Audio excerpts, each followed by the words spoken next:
in the league, homie. Let's speak on it, a stretch for anybody to reach on me.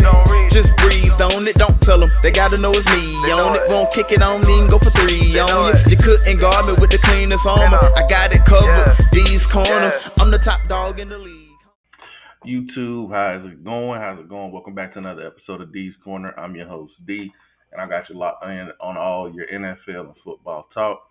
Today, I have a one-round mock draft video for you. 2 trades, but it's a lot of what-ifs. This mock is just for fun, especially with reports now that there's probably not going to be a lot of trades, especially teams moving up. So I do have 2 teams moving up. So I'm going to just go ahead and jump right into the video. First up, we have the Tennessee Titans. They're going to take quarterback Cam Ward from Miami. They've canceled their visits with Shedeur. I want to say with Travis as well. It's looking like this is going to be the pick. Cam Ward is the most, I guess, he's one of the better athletes or one of the better all-around quarterbacks in the draft. In my opinion, I don't necessarily think he is the best quarterback. I still think Shedeur is the best quarterback. I just think with the way the NFL is now, needing more of a mobile-style quarterback with athleticism and a big arm, Ward fits that mold. Next up, we have the Cleveland Browns, and they're going to select Abdul Carter, the edge out of Penn State, and form a nasty duo with Abdul Carter and Myles Garrett. They could possibly take Shedeur. I still don't believe that they will. Watching him in the showcase and watching the press conferences afterwards leads me to believe that it will probably be the Saints or the Steelers that get Shedeur with. Coach Prime saying he knows it's a team that is actively interested in Shedeur, and he said he likes their colors similar to Colorado now. But the Browns, they're going to go Abdul Carter. They got to get after these quarterbacks in the AFC North, and if they want to be a playoff team, they're going to have a fantastic defense. Kevin Stefanski, he's going to have to do what he can do with quarterback, but this quarterback class, there's more in the second round or later in the first half of the first round that you're able to get something on. This team has already taken how many swings and misses with quarterbacks. I think the best bet is to build up a really good roster. Next up, we have the New York Giants, and they are going to select Travis Hunter, the wide receiver corner from Colorado. At the showcase, he did no DB drills, strictly wide receiver drills. He caught without gloves to show you that he has soft hands and great hand-eye coordination. My thing is with Travis is I think that he is going to be able to truly develop as a wide receiver. So probably be wide receiver first and sprinkled in some defensive back, especially like on critical downs and situations and things like that. Next up, we have the New England Patriots. Abdul Carter's off the board. Travis Hunter's off the board. I could see them possibly trading out from here if it works out like this. But they're going to go with Will Campbell, the offensive tackle from LSU. They're going to protect Drake May, help open up running lanes for Rhamondre Stevens. This is a Mike Vrabel pick. This is what he wants to do. He wants to run the ball, play solid defense. Will Campbell's going to help you be able to do a lot on offense, protecting Drake May and opening up rushing lanes. Next up, we have the Jacksonville Jaguars, and they're going to select running back Ashton Jeanty from Boise State. And I know a lot of people are going to be like, what? But I told you this was one that was strictly for fun, strictly a lot of what-ifs. Liam Cohen, I can see him going Ashton Jeanty. He wants to run the ball. Trevor Lawrence hasn't been what he has been expected to be since coming out of Clemson. A good rushing attack will get him that. Tank Bigsby and Travis Etienne. Bigsby was coming along, but Etienne hasn't really been it. They're going to swing for Ashton Jeanty and get them a hell of a running back. Next up, we have the Las Vegas Raiders, and they are going to select cornerback Will Johnson. I could see them, and obviously everyone sees them going for Ashton Jeanty. I could see them going defensive front or in the secondary, being able to disrupt Patrick Mahomes in some sort of way. You can't get into the playoffs if you're not winning your division, and this is the best bet of trying to win your division is beating the Kansas City Chiefs. Next up, speaking of those Kansas City Chiefs, we have a trade. The Chiefs are trading up with the New York Jets, and they are going to select Tyler Warren, the tight end out of Penn State. Again, I don't see this happening. This is for fun, but could you imagine an offense in which you have Travis Kelce, where you're able to now save him, so to speak, for the playoffs, for your playoff push and run to the Super Bowl, but you add a dynamic weapon like Tyler Warren to go along with the speed of Xavier Worthy. You have Hollywood Brown and Rashee Rice coming off of injury. That would be a hell of an offense. Now, they would have to give up a lot to get up there in the top 10. But again, like I said, this is for fun, so don't bite my head off. Pick 8, we have the Carolina Panthers, and they're going to select Jihad Campbell, the linebacker out of Alabama. Just think that Carolina is going to have to do something to make sure that this defense can hold tight. I can't remember the defensive coordinator's name. I can't remember the pronunciation of it, but he is able to call defense, getting him a star linebacker who can rush. He can play on the edge. He can play off ball. He can cover. Jihad Campbell would be a perfect fit for the Carolina Panthers. Next up, pick 9, New Orleans Saints. I have them selecting Shamar Stewart, the edge out of Texas A&M. Big-bodied, athletic, could really come in and learn from Chase Young and Cam Jordan. And Nicky Loomis has been the GM for the Saints for a long time. If there's any GM who has a long leash, a long runway, and doesn't have to truly rush the quarterback situation, I believe that it is New Orleans Saints and Nicky Loomis. But I have them going Shamar Stewart. Next up, we have the New York Giants. They are trading back up into the top 10 with the Bears, and they're going to select Shedeur Sanders, the quarterback for Colorado. Pairing Shedeur with Travis, you are now a polarizing franchise. You're going to have a ton of media. You're already in the New York market. You have 2 cornerstones that you're going to truly be able to build around. This here is a pick that I think the owner will make. He's already said that he does not anticipate, or he's on thin ice with Brian Daboll and Joe Schoen, the GM. What better way to lure Deion Sanders out of college? Yes, he just signed a new extension, but we've seen and we know that the college coaches, those buyouts are easy, especially when you're thinking about an NFL owner being able to do it. New York with Shedeur, Travis, and Coach Prime for 2026. That would be something crazy to see. Next up, we have the San Francisco 49ers, and they're going to select Jalen Walker, the linebacker and edge out of Georgia. They're going to have to get back to their roots defensively. If you saw my Shedeur video, if he slides, this could be a team that I could see also taking him. Yes, you have Brock Purdy, but you could definitely build with that rookie contract from a quarterback standpoint. But Jalen Walker, you would kind of get your Dre Greenlaw replacement as well as edge help opposite Nicky Bosa. So you get Fred Warner a running mate and you get Bosa a running mate. I like the pick. Especially you have Robert Saleh back in the saddle as your defensive coordinator. Pick 12, we have the Dallas Cowboys, and they're going to go Ted McMillan, the wide receiver from Arizona.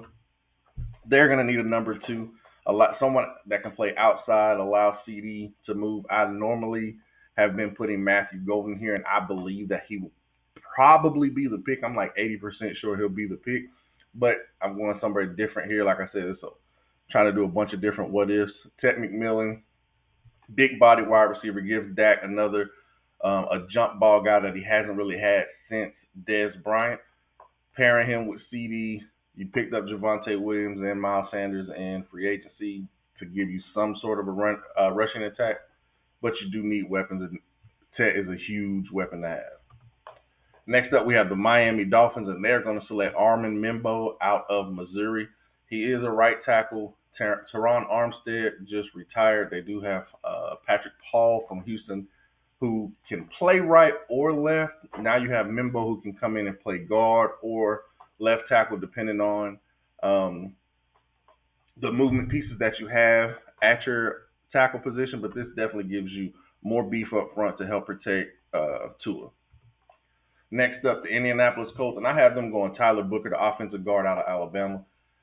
They lost Will Fries. They lost Ryan Kelly. Booker can play center or guard. He's coming from the pedigree of Alabama. He's a good run blocker. He's a damn good athlete for an offensive lineman. Giving Quentin Nelson another running mate up front, helping to secure and hopefully protect whoever the quarterback is going to be. Next up, we have the Atlanta Falcons at 15, and they're going to select Mason Graham, the defensive tackle out of Michigan.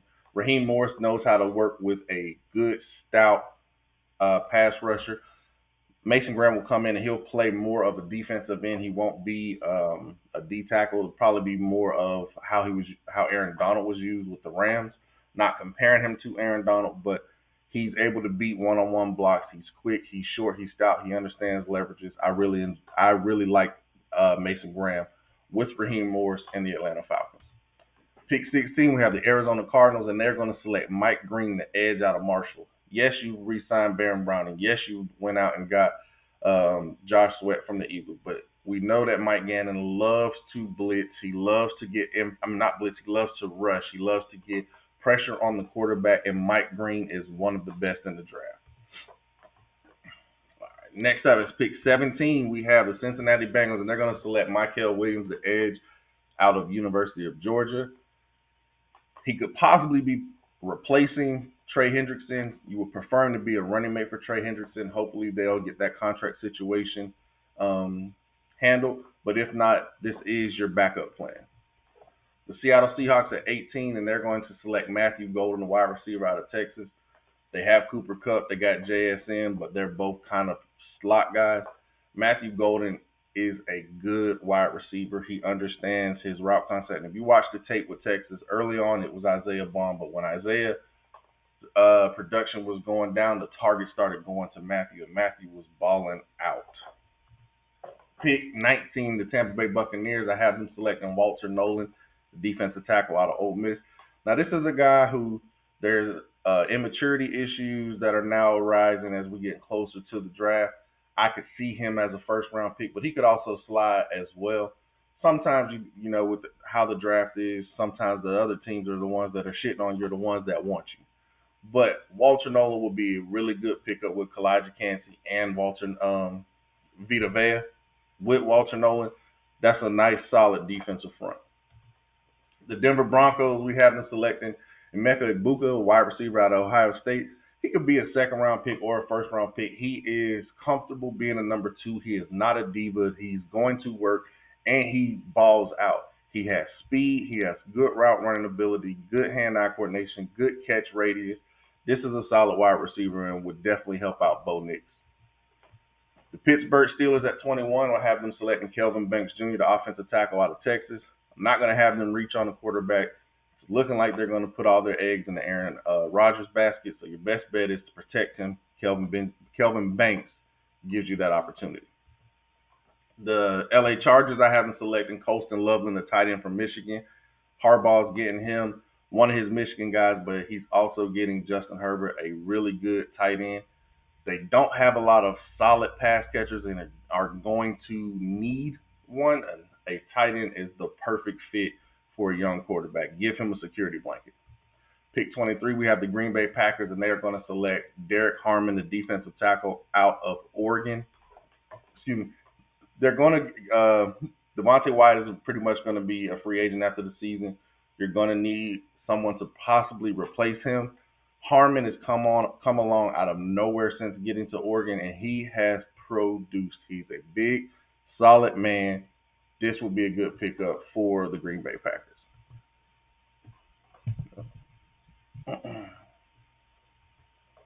Next up, we have the Minnesota Vikings at 24 taking safety Nick Emmanwori out of South Carolina.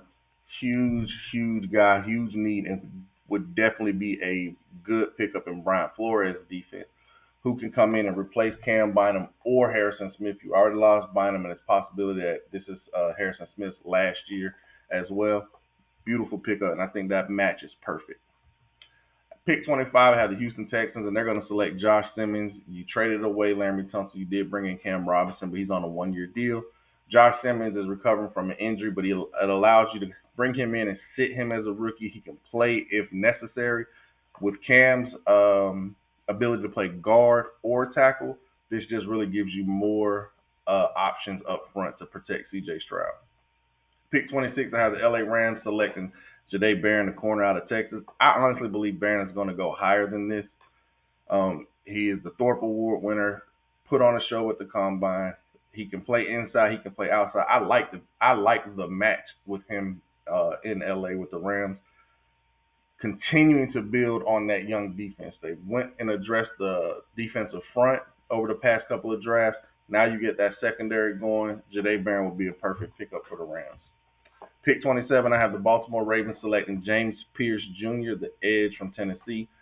To me, he just fits Baltimore. Baltimore can never have enough pass rushers, and he fits perfectly in their 3-4 that Coach Zach Orr wants to run. I like the pickup. The Detroit Lions at 28, and I have them selected Malachi Starks, the safety out of Georgia. They're going to need secondary help. They went out and got DJ Reed. They have Terry and Arnold. You still got Brian Branch who can play in the slot. Malachi Starks is a guy who can play single high. He can play cover 2. He can move around. He is an instinctful, very, very, very high IQ football player. Perfect for the Detroit Lions. Next up, we have the Washington Commanders at 29, and they're going to select edge Nick Skelton from Texas A&M. This is a guy who has produced at Purdue. He put on weight, lost weight, then kind of was up and down. But if you look at his pass rush moves, his arsenal is versed. He is a very, very, very good run defender as well as able to get after the quarterback. I think this pairing with Dan Quinn and what he wants to do would be a perfect pickup for the Washington Commanders. Pick 30, I have the Buffalo Bills selecting Luther Burden III, wide receiver out of Missouri. Short, stocky wide receiver, quick after the catch, can go deep, can break a lot of tackles, almost in the mold of Deebo Samuel. They don't have a true number 1 wide receiver, but just giving Josh Allen multiple options and just letting him pick defenses apart, I think that was the perfect pickup for the Buffalo Bills, especially since they're picking at the later end of the first round. It's not really a reach in my opinion. Next up, we have the New York Jets, who traded back with the Chiefs, and they are selecting Kenneth Grant, the defensive tackle out of Michigan, pairing him with Quentin Williams. You got Jermaine Johnson on one side, Willie McDonald on the other side, so your defensive front is coming along. You know you have a solid secondary, especially with Sauce Gardner. Coach Aaron Glenn solidifying his defense, coming with the front, accumulated more picks from the trade with the Chiefs, so they're going to be able to play around with this draft and still have something for next year's draft. Lastly, I have the Philadelphia Eagles, and they're going to select Donovan Jackson, the offensive guard out of Ohio State. They lost Mekhi Becton. Lane Johnson will probably – Lane is still there, I think, until his contract runs out, I believe is what he said. But going ahead and getting Donovan Jackson, this could be a team, too, that can trade up, trade down. They almost have an abundance of riches with the roster that they have. They're still pretty young, especially defensively. I think they will go somewhere in the trenches. I could possibly see someone on the edge. I think I've seen that they just traded Bryce Huff as well, so they could probably go an outside linebacker or edge rusher in that sense. But I have them on Donovan Jackson. Again, guys, I appreciate you. Like, share, comment. Again, this was just for fun. Anything can happen when it comes draft day, and this is what I wanted to see. I want to play around with it. I am going to be dropping a 3-round mock draft. I'm going to try to be more serious in it, more of what I think will actually happen come draft weekend. But I appreciate it, guys. You all have a good one. It means a lot to me. I appreciate all the feedback that I've been getting, all the comments and stuff. Continue to like, continue to help me build, continue to grow with me, guys. I appreciate it. You too. Y'all have a good one.